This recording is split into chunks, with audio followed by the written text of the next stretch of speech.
Selamat datang lagi di pembahasan mendalam kita. Hari ini, kita mau bongkar satu buku yang menarik banget. Judulnya Manifest Your Destiny, dari Wayne W. Dyer. Jadi, sumber kita ini ringkasannya. Dan misi kita, simpel aja sih, kita mau bedah 9 prinsip spiritualnya.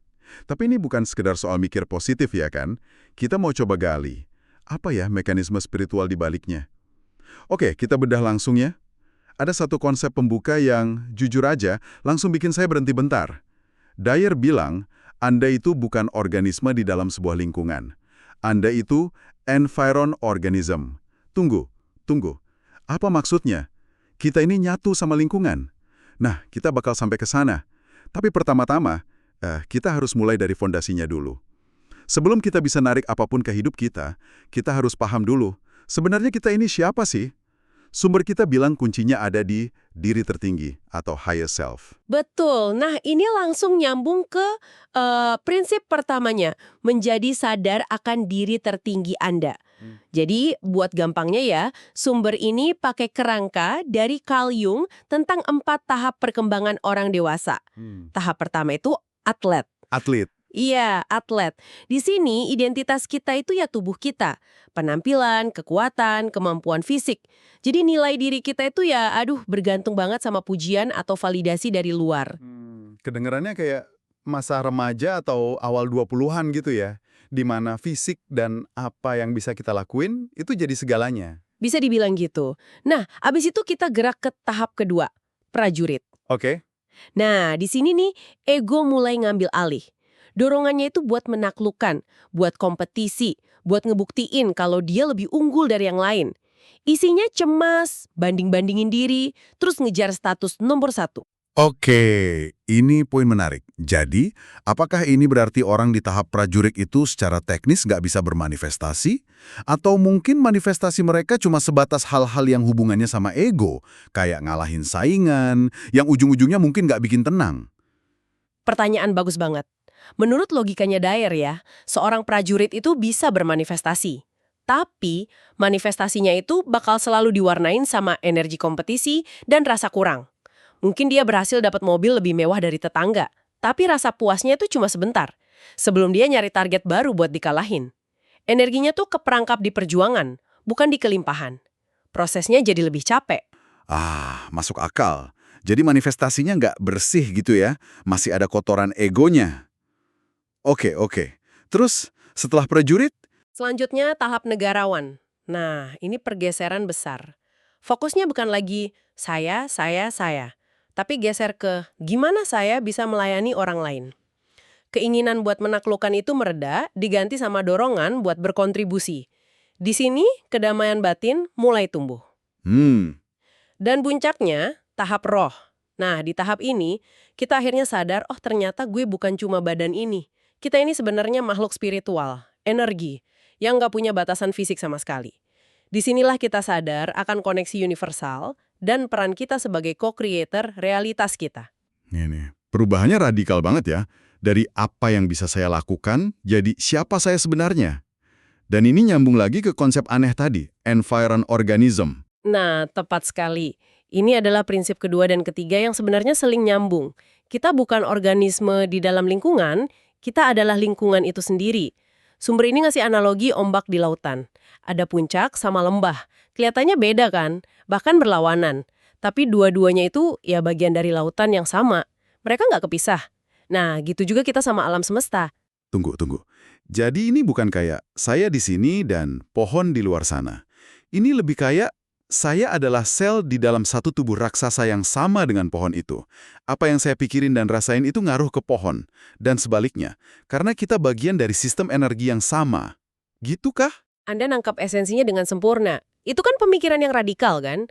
Dan pemahaman inilah yang jadi dasar dari manifestasi. Saat Anda sadar kalau Anda terhubung secara intrinsik sama segalanya, Anda berhenti ngelihat diri Anda sebagai korban keadaan. Anda sadar kalau Anda bisa mempengaruhi keseluruhan sistem dari dalam diri Anda sendiri. Oke. Pikiran saya agak meledak sedikit di sini, tapi saya coba ikutin. Jadi, kita adalah energi yang terhubung dengan segalanya. Sekarang, masuk ke bagian yang paling ditunggu-tunggu nih. Gimana caranya kita secara aktif menggunakan koneksi ini buat narik apa yang kita mau? Nah, ini kita masuk ke serangkaian prinsip yang lebih praktis, dimulai dari prinsip keempat. Anda dapat menarik apa yang Anda inginkan. Kuncinya, seperti yang kita bahas, adalah energi. Pikiran kita, apalagi yang ada emosi kuatnya, itu mancarin getaran energi. Miriplah kayak magnet, kita nggak bisa lihat gayanya, tapi kita tahu kekuatannya itu nyata buat narik besi. Teknik utamanya disebut mental picturing. Visualisasi ya. Udah banyak yang dengar soal ini. Apa yang bikin pendekatannya Dyer beda? Poin kuncinya gini, kita nggak menciptakan sesuatu dari nol. Kita cuma menyusun kembali energi yang udah ada di alam semesta. Dan caranya, menurut sumber ini, adalah dengan ngebayangin keinginan kita seolah-olah udah terwujud saat ini juga di alam spiritual. Bukan, suatu hari nanti saya bakal punya rumah itu, tapi di alam energi, rumah itu udah jadi milik saya sekarang. Keyakinan mutlak ini yang ngaktifin daya tariknya. Pasti ada rintangan besar di sini yang mungkin Anda juga rasain. Ego kita kan nggak sabaran. Dia mau lihat bukti fisiknya sekarang juga. Kalau belum kelihatan, langsung muncul keraguan. Ini beneran berhasil nggak sih? Itu dia penghalang utamanya. Ketidaksabaran dan keraguan dari ego itu justru kayak rem yang kita injak pas lagi mau maju. Prosesnya butuh keyakinan dan pelepasan. Selain itu, sumber ini nyebutin satu hal menarik yang disebut nilai kerahasiaan. Maksudnya, jangan ceritain keinginan kita ke orang lain gitu. Kurang lebih begitu. Menurut Dyer, ngejaga keinginan manifestasi kita buat diri sendiri itu penting buat menjaga kekuatannya. Saat kita bagi ke orang lain, energi dari keraguan, kecemburuan, atau bahkan niat baik orang lain yang nggak selaras, itu bisa mencairkan atau melemahkan fokus niat kita. Tapi kan ada juga kekuatan dalam akuntabilitas dong. Dengan cerita ke teman yang suportif, kita bisa dapat dukungan pas keyakinan kita goyah. Apa Dyer bener-bener nyaranin isolasi total soal ini? Itu sanggahan yang valid banget, dan sumber ini nggak menyarankan isolasi total, poinnya lebih ke soal kebijaksanaan. Kalau Anda punya teman yang benar-benar sepaham dan bisa ngejaga energi positif Anda, ya itu bisa bantu. Tapi seringkali lebih aman itu ngejaga energi murni dari niat Anda di dalam diri, melindunginya sampai dia cukup kuat buat terwujud. Kayak benih yang butuh dilindungi di dalam tanah sebelum tumbuh. Oke, jadi ini soal menjaga kesucian energi. Nah, kayaknya ego sama pikiran sadar kita ini bisa jadi penghalang terbesar ya. Ada nggak sih cara buat melompati pikiran analitis yang berisik itu dan nyambung langsung ke sumber energinya? Ada, dan ini membawa kita ke teknik yang mungkin lebih mistis buat sebagian orang. Prinsip ketujuh, bermeditasi dengan suara penciptaan. Dasarnya itu fisika sederhana. Semua hal, termasuk pikiran kita, itu getaran. Suara punya getaran yang kuat banget yang bisa mempengaruhi materi. Suara yang harmonis bisa nyembuhin, suara yang bising bisa ngerusak. Oke, meditasi suara AA dan OM. Buat sebagian orang, ini mungkin kedengaran aneh. Apakah sumbernya ngejelasin kenapa suara spesifik itu? Ini soal frekuensi getarannya? Atau ada makna simbolisnya? Misalnya, itu suara yang terbuka dan ekspansif. Disaranin dilakuin pagi-pagi. Getarannya dipercaya bisa ngebersihin jalur energi di tubuh dan nyelarasin kita sama energi penciptaan buat mulai hari. Tujuannya itu buat mencapai apa yang disebut CD consciousness, sebuah keadaan di mana keinginan terwujud tanpa jeda waktu karena kita berhasil melampaui ego dan terhubung langsung. Lalu suara OM di malam hari. Betul, suara Om lebih bersifat resonansi dan penutup. Getarannya dipakai buat ngungkapin rasa syukur atas apapun yang udah terwujud, baik yang udah kelihatan maupun yang masih dalam bentuk energi. Ini nyiptain siklus, manifestasi di pagi hari dan rasa syukur di malam hari. Selain gambar di kepala dan suara, kayaknya ada satu bahan lagi yang jadi penguatnya. Ya, dan ini mungkin yang paling penting, prinsip ke-8. Rangkul dan rasakan keinginan Anda yang telah terpenuhi. Ini adalah amplifiernya. Nggak cukup cuma melihat gambaran rumah baru di pikiran Anda harus merasakan gimana rasanya tinggal di sana. Rasain kehangatannya, kedamaiannya, kegembiraannya. Jadi ini kayak menipu sistem saraf kita buat percaya bahwa itu udah jadi kenyataan. Karena tubuh sama pikiran bawah sadar kita kan ngerespon sama perasaan, bukan cuma pikiran logis. Persis. Ketika Anda bisa ngebangkitin perasaan itu secara konsisten, Anda jadi match atau cocok secara getaran sama realitas yang Anda mau. Anda nariknya bukan dengan paksa, tapi dengan menjadi selaras dengannya.